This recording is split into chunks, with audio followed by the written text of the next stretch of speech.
Justin and Jacinto here. WrestleRage Cast is back. After about 2.5 months, this is the first podcast of 2015. Let's see, SmackDown's now on Thursday. Impact moved to, on Friday now. Back on Destination America, which sucks. I can't get that channel, but my mom records it for me on satellite, so therefore, I'm like 3 weeks behind on, I'll be like 3 weeks behind on TNA. Anyways, it's our first podcast of the year. New Warrior DVD set's coming out. It's supposed to be released in April. You're actually getting a documentary this time rather than just a match compilation. Wrestling DVD News released the content on that. We're getting a new Jericho DVD. It's called The Road to Jericho. It's like unreleased and like rare matches. We're getting a Destruction of the Shield DVD this year. The Jericho DVDs. The Road is Jericho. Okay, here's another one. Jericho where'd he go?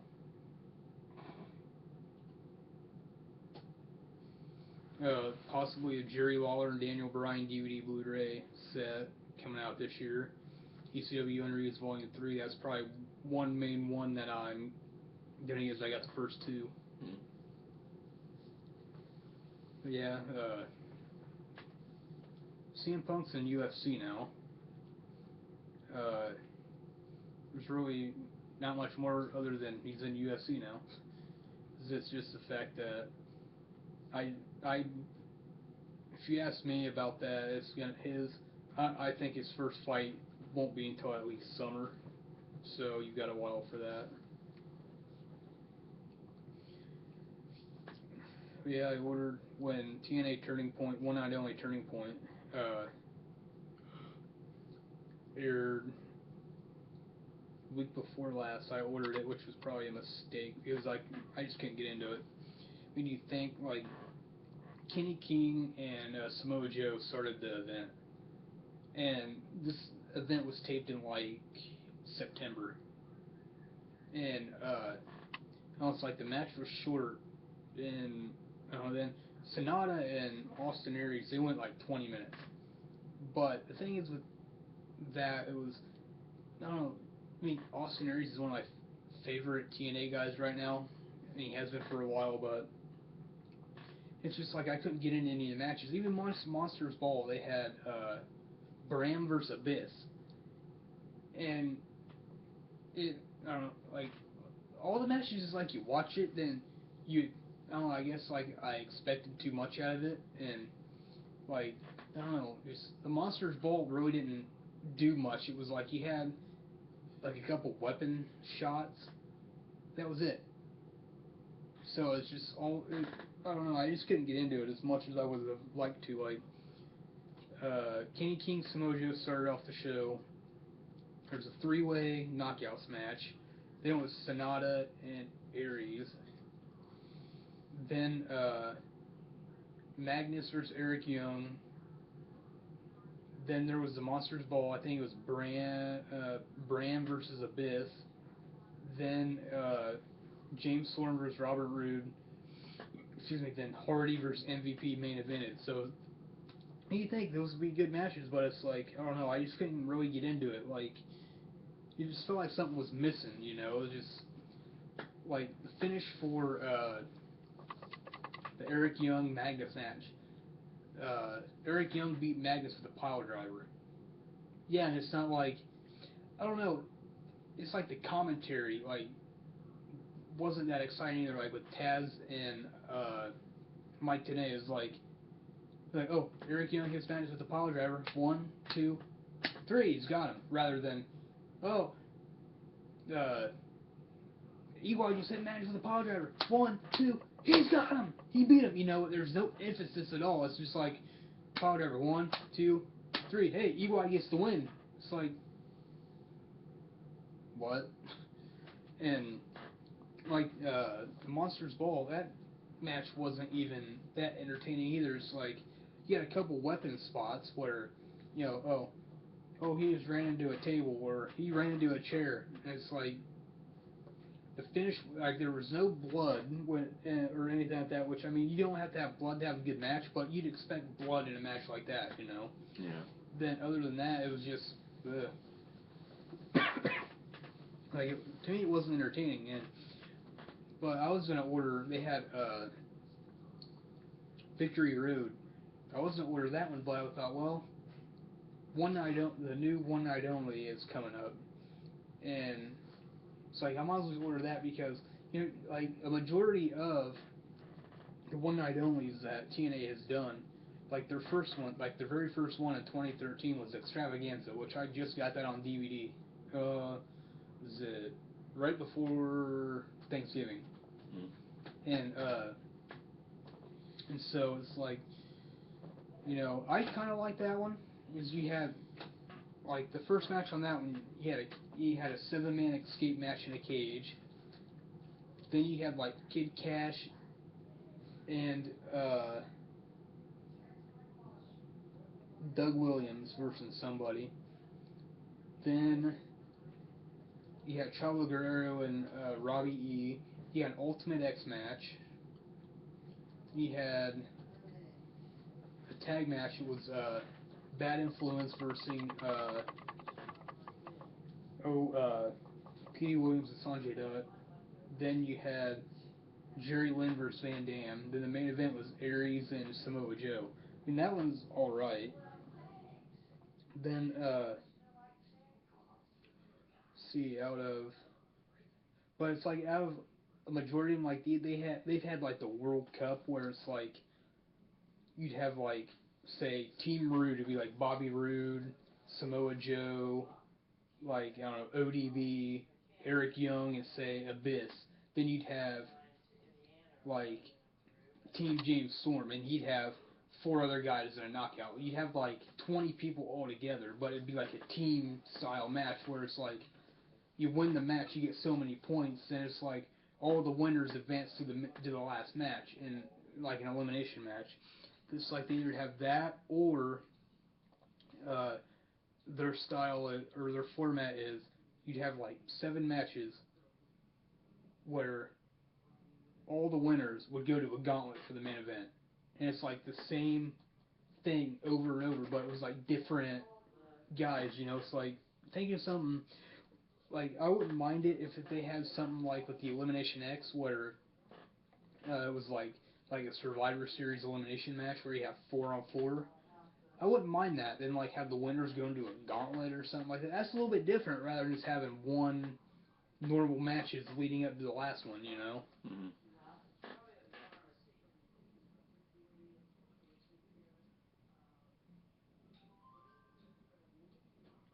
I do see your point there, yeah. And when did Rob Van Dam go back to? Back to WWE. Yeah. You were here. We were what was it we were watching? It was during Money in the Bank like 2 years ago. Hmm. So I think it was the one where Heyman turned on Punk during the Money in the Bank ladder match. I think so. It was like 2 years because you came over and we ordered Payback. Oh yeah. It was during that Payback is when they showed the promo that he was coming back. And he's back in TNA. He's back in WWE, like part-time. Oh. Yeah, it's like with Jericho. WWE re-signed him. But he's part-time too.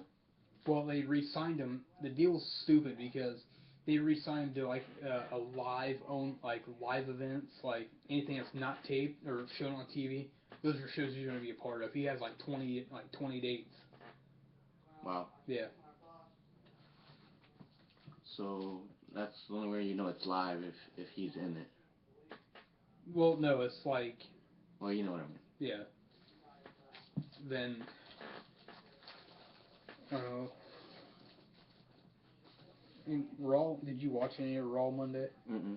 It was decent. Like I told you earlier. Everyone comes like when the Ascension was in NXT, everyone was like, "Oh, I can't wait for the Ascension to come up from NXT to be on the main roster. They're gonna kick ass when they get up here." They get up here. the main roster.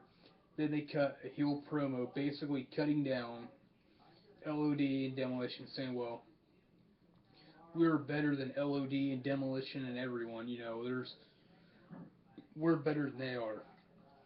And I think they might have even made fun of Hawk because he died in '03, '03 I think, and they basically called LOD a joke, and everyone, you can hear people online almost everyone was saying they made fun of LOD, Demolition. What? That's stupid. Get them off the roster. Fire them. They're heels. Everyone was just creaming in their pants, wanting them up on the main roster. Now it's like, oh, we don't want to touch them. It's like, then on Raw, you had the reunion this past Monday, and Hall, Nash, and X-Pac were in the ring. Ascension comes down to the ring, basically makes fun of NWO, we're better than you, blah, blah, blah. Then the Outlaws come out. JBL gets up from the announce table and says, well, hey, you guys can come out here and basically do what you want, but you're forgetting the team that could also kick your ass. And JBL's standing on the entrance, and he's taking his shirt off, and all of a sudden he's like, oh yeah, by the way, I called a friend here too. Because he's taking his shirt off, the APA music plays, and Ron Simmons comes out. So basically, they kind of buried the Ascension right then and there. Nice. But I mean, Oh. We're good. Computer screen went black. Scared me. But no, but the thing is, people like that, if you cut, back in, the 80s, if you cut a heel promo on someone, it's basically all promos are, in some way, shape, or form, like you or me saying, we're going to beat the shit out of you, basically. Yeah. But now it's like, oh yeah, you know what? We're better than you, and we can prove it. But yet now, it's the heel or the face way of trying to overcome that heel, But now it's just people want the Attitude Era back, but yet they would, with the way the Attitude Era was, with all the finger gestures and suck it and stuff like that, if one, people want that back so bad, but yet someone comes out and they get heat on themselves for being a heel, all of a sudden people jump up and, it would be like you saying something, me going, you saying something racist, and me going,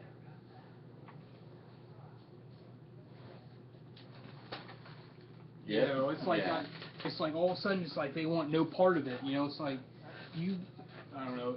They went basically PG for so long. Right. Here's a perfect example of this.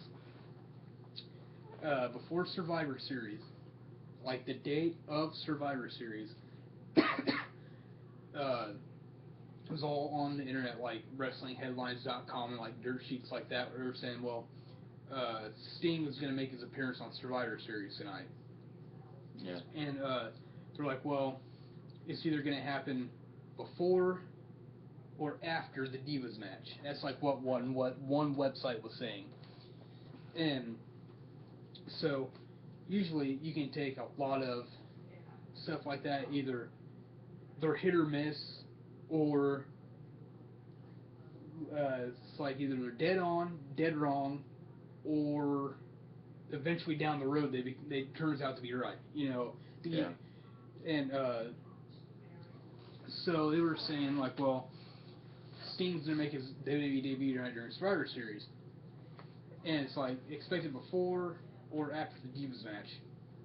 Never came. Then Triple H got involved in the main event, and all day, people were saying on Facebook, oh, Sting's gonna make his debut tonight, and I was telling people, I was like, that's what the dirt sheets are saying. I kind of hope that, and Survivor Series was free that month for November because it was on the network. Oh yeah. because they basically, what they done was, like, if you signed up during November, you got November free. So it's like, well, if you sign up for November, you're not paying $10 until December. And so I was telling people were saying, I can't wait, and I go, I honestly hope that the dirt sheets are saying this, that Sting's gonna debut tonight. I go, but what I hope happens is it's just a line to, I hope it doesn't prove to be right. Just for the simple fact that everyone is getting so hyped up about it. Oh, it's gonna be awesome. Survivor Series is gonna be awesome. Yes, yes, yes. If you have everyone saying that, and going, yeah, Sting's coming tonight. Show goes off the air, he doesn't even show up. You're sitting there saying, told you. Yeah. So, if I sit here, I'm sitting here, I'm watching Survivor Series, and all of a sudden, at like the last 10 minutes of the show, lights go out, the Crow, Sting comes out, reverse DDTs, Triple H. And he puts Ziggler over Rollins. Ziggler gets the win. So, at that time, Facebook, internet's completely fucking ejaculating, shooting cum everywhere. So then, everyone is saying, "Oh my God, Sting's finally here! Yeah, we told you he was gonna come. It's a matter of time. Blah blah blah." Survivor Series goes off the air. Like, it hasn't been off the air 30 seconds. The same people that were excited about it fucking flipped. Yeah. Now they're on the hate bandwagon. Yeah. People are saying, "Oh, it went from yes, yeah, woo." Now it was, "Oh, Sting made his debut."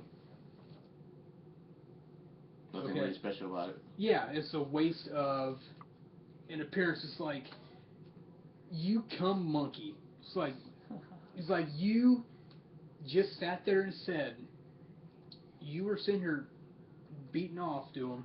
Now it's like, oh, yeah. It's like you're sitting here building all this up, then all of a sudden it's like, it went down really, really fast.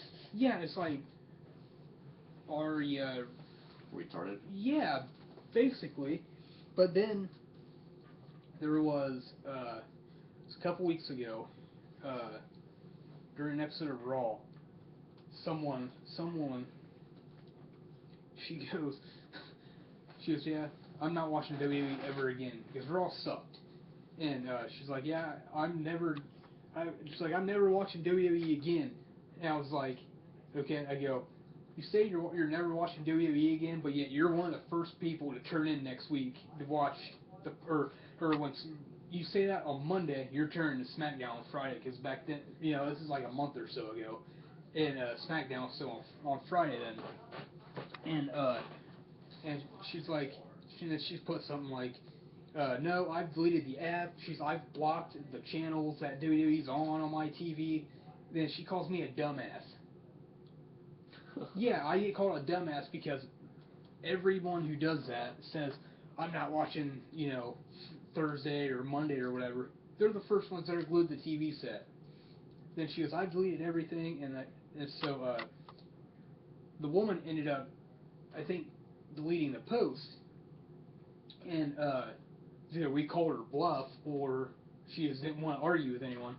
So then someone else made another post similar to that, like, it's like some woman got called like an idiot or something like that. And I was like, yep, I go, don't feel bad. I was on another post, someone put, well, I'm not watching WWE ever again, and I go, but yeah, I get called a dumbass for calling them out on it because they're always the ones that are watching the next time it's on. And she's like, oh, yeah, it happens a lot. And I go, yeah, I go, the thing is, I go, watch. I go, she says she's never watching WWE again, but yet she's probably gonna sit there and watch Total Divas on Sunday night. I go, the sad thing is, it's a WWE product, so therefore it's WWE. If someone goes, so then right after that, you get the notification, someone comments or whatever, and I got a comment, so I clicked on it, and someone goes, LOL. I'm having that argument. I'm having that exact same argument about the Total Divas being a dude. That Total Divas argument with someone else on another page. I was like, see, what did I was like? Hey, I just call him like I see him. You know, it's like, really, come on. It's like, wow. It's like I knew it. Then she's like, then the woman says something. I think she said something like, yeah. She's like, she's trying to defend her argument, but yeah, now she's not even replying. It's like, I know. Yeah, either you called her bluff or she just doesn't want to argue. Yeah. But no, I just think it's funny. It's like, to me, it's like, yeah, I know a show, like, if you go in knowing a show's gonna suck, you still watch it anyway. Then you go, you know, I was right. Or if you take the chance of not watching at all, like on purpose or human error, you know, oh, you forget to set DVR or something like that, or you forget it's on, then then everyone's saying, oh, Raw was awesome. That's the best show of the year. And it's like, Yeah, I hate that. and see, like when Turning Point aired, the one night only, I chose that over SmackDown. Yeah. Were you glad? I don't know. I didn't watch that episode. I didn't watch that episode. Oh. So you honestly don't know if SmackDown was good or not. Right. I didn't watch it either, so I don't know either. You should probably ask someone that has watched SmackDown, see whether or Yeah, not I it mean, sucked. I can always go back to YouTube and watch it, as I know WWE usually will post it the next day or right after it airs. So They do? yeah, a lot of them do. Like they air it on Hulu. I know they air Raw on Hulu, but they edit out like a half an hour of it. Why? I don't know. I think it's due just because WWE has the rights to it, and I don't know if they just said, all right, well, we'll give you a majority of it, but we'll give you the main parts of the show rather than give Whole you show. right rather than just give you the bullshit filler, you know. Yeah. Yeah, it kind of reminds me of this one thing, this one TV show I was trying to look up. I came up with a different one that was somewhat similar to it, Right. and like it said this video was deleted due to copyright infringement. Right. There's been videos on YouTube I've watched it was a kayfabe commentary. It had just from 90. It was about in the year 1997.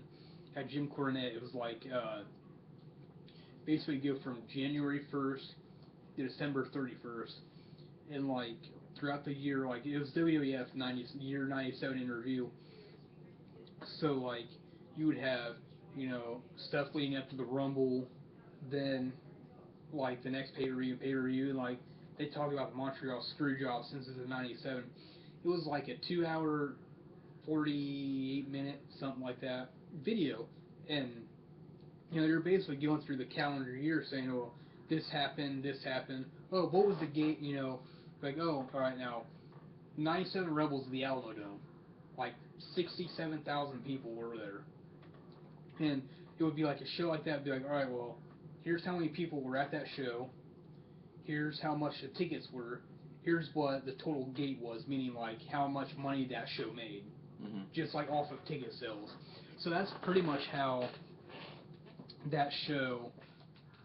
That's what it was about. You know, it was like, well, you know, they do reviews and stuff like that. I mean, it's interesting, and I was gonna watch it not too long ago, and that popped up, and like the screen went wide and it was black and white and it had the side face or whatever it is, and it said something like this video's been deleted due to a copyright infringement claim by the owner or something like that. Yeah, yeah, that's what happened there. Yeah, yeah. Since we're talking about videos, if you go in my room now, Yeah. for those of you that don't know this, I've got a very well. It's not the biggest in the world, but Pretty big. how would you know you've been in my pants? I'm kidding. Oh, dude. Oh, come on. I can't believe you walked into that. In this case, you would have backed up into it. Come on. I'm joking. Anyways. You took a little too far there, buddy. Anyways. I've got 3 bookshelves in my room. And,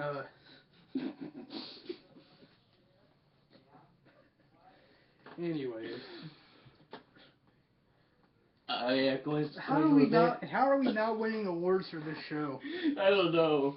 But I can always say your name is Jose Jalapeno on the stick. Oh, I don't have a pen, never mind. Anyways, I've got 3 big bookshelves. One in my room. It's a little bit taller. It's probably about that much taller than I am. And it's that wide probably. Well, give or take. About that wide probably. I can get like almost 80 VHS tapes on one row. There's 5 rows. Plus I got tapes stacked up on top of all 5 rows. So I've probably got close to 500 VHS tapes, and I've got 2 smaller bookshelves. They have 3 shelves. One is probably about that wide probably. I've probably got about 250, 300 DVDs.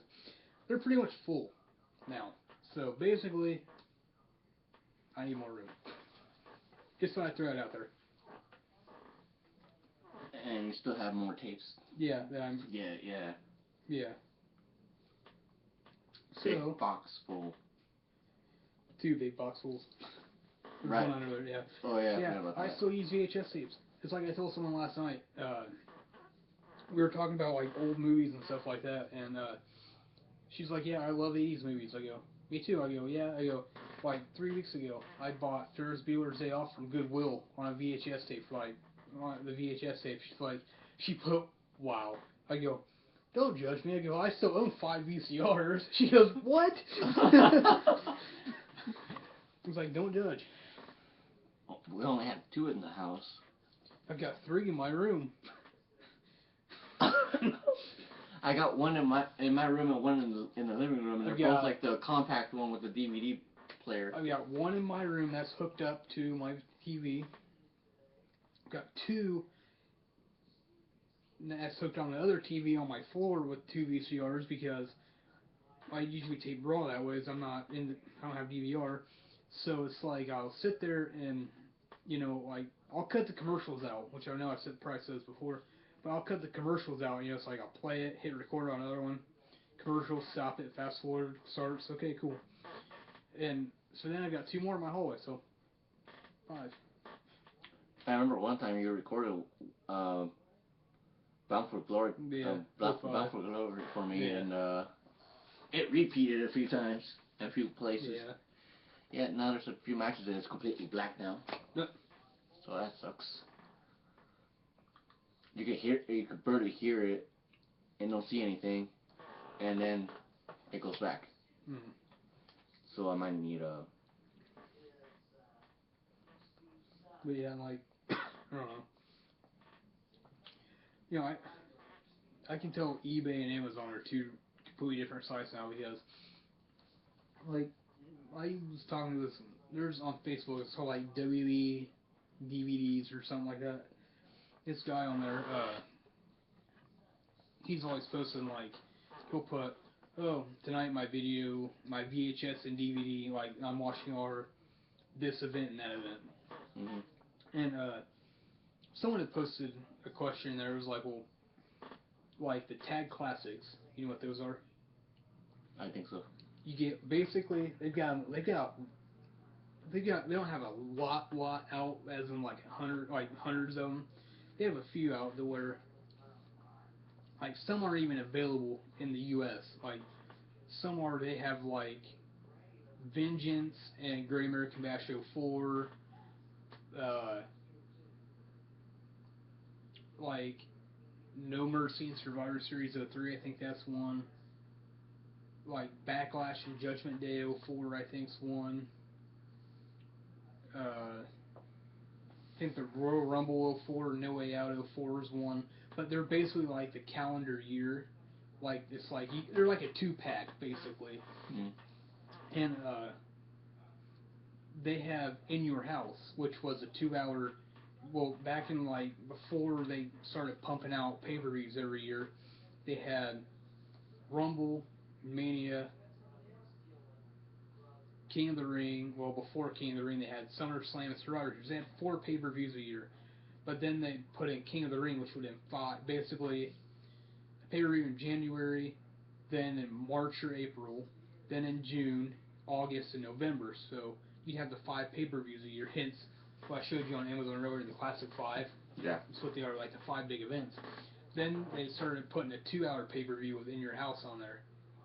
And, which they consider it a big event, but it wasn't like, it would be like second tier compared to Right. everything else. And, so a guy was asking, he's like, well, he's like, I have, he's like, would it be, smart to, like, order, like, get some of the, like, the tag classics that are overseas? Because, he's like, well, and some people are saying, well, he's like, would it be worth just to get, like, 1 or 2 as, like, you know, just have, like, one of those, like, those 2 as, like, a collector's piece, or to get them all, you know, that way you have the entire run of them, you know, rather than just, you know, 1 or 2 here and there. I said, well, he's like, are they worth the money? And I said, well, it depends. I said, you know, I checked on Amazon, like, right as I was doing that, as I was replying to his post, I wanted to be sure of what I was going to tell him. Because, you know, like, if you want something online, and like if you don't know if you're going to get a deal or not, use, like, Amazon as, like, a guide, in my opinion, because, like, if someone says, well, how much would, you know, I don't know, say this ink pen be worth? If you go on there and be like, alright, well, this ink pen's going for 10 cents, then, you know, if you search on their other ink pens, they're going for the same price, it's being, like, everyone's asking the same price, so, yeah, it would be worth it. So, I mean, here, pick and choose, you know.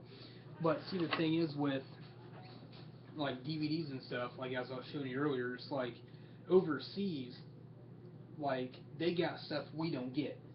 Like, the tag classes, they have, like, Summer Slams, King of the Rings, In Your Houses, and stuff like that. And, like, people are asking, like, $300 for them. Oh, yeah. And it's like I told the guy, I was like, you know, even though you get it for $300 now, is it ever going to go up more in value? Or did you just buy it at its peak? You know, it's like, will it ever go up from $300 again? You know, that's why I said, I was like, and, you know, I mean, that kind of is a double-edged sword, because if it's, people are wanting $300 now and saying it's worth that much, will it be how much will it be worth in 5 years? Will it go up $5? Will it go up $100? Will it drop? You know, and it's like I ordered TNA Turning Point right before Thanksgiving from Amazon, and I think it cost me like $5.99, like almost right at $6. I think it was. It wasn't too much over it, and it cost me like $3.99 shipping and handling. So basically, I paid $10 for it. Then like 2 weeks later, I went just for the fun of it, see if it went up any. It shot like $11 price wise. So basically, I would have paid like $15 for it, including after shipping and everything. Then, as I told this guy that same story too. It was like, you know, it went up, you know, like almost $11. I go then, you know, I checked it again. Then it went down a little bit, and I go, now it was at like 10.30 something. Then I was like, now it's at, you know, 9 something. And I checked, and I got an Xbox One a couple weeks ago, and I was just messing around with it earlier, and now TNA Turning Point 05 is down to like $8. At $8.75. Yeah, something like that.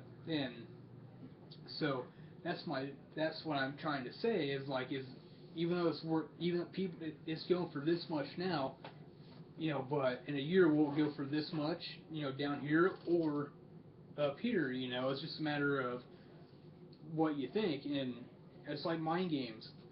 In Your House, bought it from Goodwill for 75 cents, I think it was. Mm-hmm. Find out like 2 years later,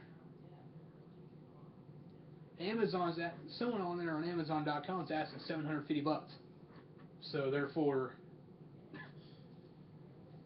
look at the profit. You know, Way. here's the 75.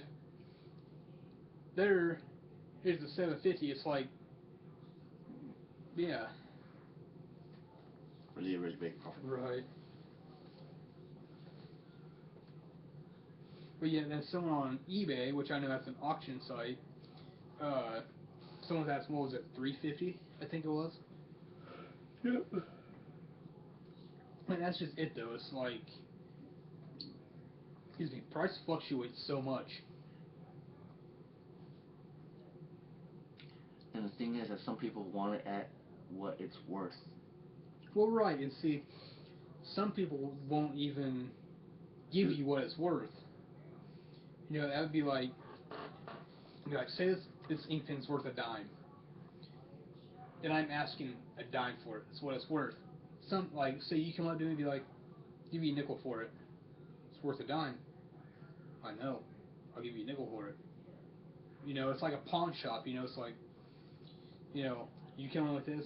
It's worth a dime. I'll give you a penny for it. It's like, yeah, I'm making all the profit off of it. You know. Right. And see, and I thought about this too. I mean, sometimes it's completely reversed. Sometimes it could be worth a dime, and it could be asking, you know, a quarter or 50 cents Well, more right. higher up than what it's worth. But just simply make a profit. right, and see, that's what I thought about this too. Is like with pawn shops, say, like I was at a pawn shop last weekend just to see what they had, and they had an Xbox One in there. Had to connect. It was $384.99. Think about this. Someone already spent $400 on the Xbox at least with the Connect. Mm-hmm. So they went and pawned it and probably got $100 out of it probably. Yeah. Then they're selling it for basically $285 more than what they gave the person for it. Yep. Now think about this. It was bought once for $400. Just say $400, make it an even number. Yeah. Then someone else, that same person pawned it. Now the pawn shop's going to resell it for basically another $300. Something that's worth $400. People are basically paying twice for it. If someone bought it new, now they're paying $385 for it again. So it's like, here, take this. Okay. Basically, I've made money off of something worth $400. It's made like $1,200. You know, just as an example.